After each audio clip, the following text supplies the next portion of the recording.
Hi, so I'm going to talk about agency revenue recognition, but before I do, and specifically how we can improve the process of revenue recognition in an agency setting. But before I do, a word on why it's important. It's quite straightforward, the explanation, which is without proper revenue recognition, you can't rely on revenue, which means you can't rely on your profit and loss, which means that your decision making process is going to be flawed. So, best illustrated if you take an extreme example, which is your biggest project of the year comes in and you're able to bill it all up front. Unlikely to happen, but if it does, it'll be great for cash flow and you're not going to turn that down. But you need to spread the work out over the course of the project. It could be 6 months. But if you take it all up front and nothing for the next 5 months, then you're going to have 6 months of inaccurate P&Ls.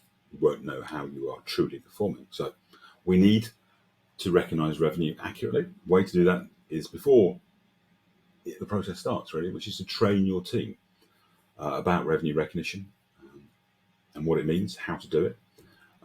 Too often we will train our people on the job, which basically means, I suspect in a large number of cases, that you'll copy what your boss does, and your boss, without wishing to criticise them, may not be using best practice. So train your team so you've got a common understanding of how you should recognise revenue. Next thing to do, I think it's a mundane thing, but it's a vital thing, is to use consistent formats to monitor project financials. I'll show a format I like in a little bit, but if you've got a team of 10, 15 people and they have individual spreadsheets, you'll spend, if you want to do a review and understand what's going on at a job by job level, then you're going to spend an awful lot of time trying to refamiliarize yourself with different spreadsheets. And if you're like anything like me, other people's spreadsheets can act like a pebble in the shoe, be irritating. So agree a common format. Something like this, I'm going to click on this and it's going to take me a few seconds to get through and for my head to reappear. But I use something like this so that it makes clear the difference between invoicing, which is columns B and C, and then the project completion, which is column E, so that in the month that you're working in, you need to make a decision about the milestones achieved, what has been delivered to the client in that month.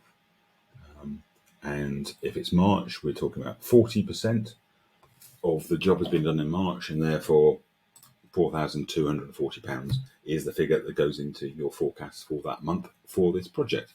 If that changes, if that goes up or down, then you'll need to reflect that figure. And actually, we're going less this month, but we're going to do more next month. And so we will then adjust the forecast appropriately. But we're doing it from the basis of a common format and a trained team which knows, has worked out what revenue should be recognised in the month they're working in. So common format, very important, often overlooked. Regular reviews, which update the forecast. Not going to prescribe how often they should be. Could be weekly, could be fortnightly, could be monthly, whatever works for your rhythm. I think that more frequent is best because then you have an up-to-date forecast. Again, have a revenue forecast which is fairly simple to use. I tend to use something like this, which is going to come up in a second, which is a simple matrix form. You work out on a job by basis, and then you put in the figure relating to the next month, the month after, and so on from the formats I showed you earlier. Now, I like it as part of a wider document.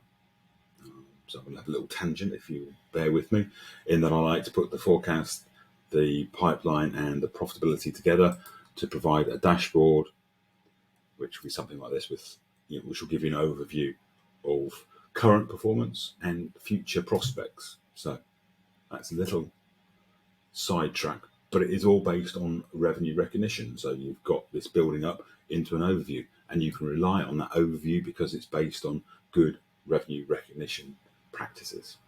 So that's the forecast. Next thing to do is more for your finance team to make sure it integrates into the month end, which will be looking at on a job by job basis how much revenue to take, what adjustments to make in terms of accrued and deferred revenue, making sure that your revenue agrees with the forecast, making sure that the work in progress or the accrued income and the deferred revenue tally.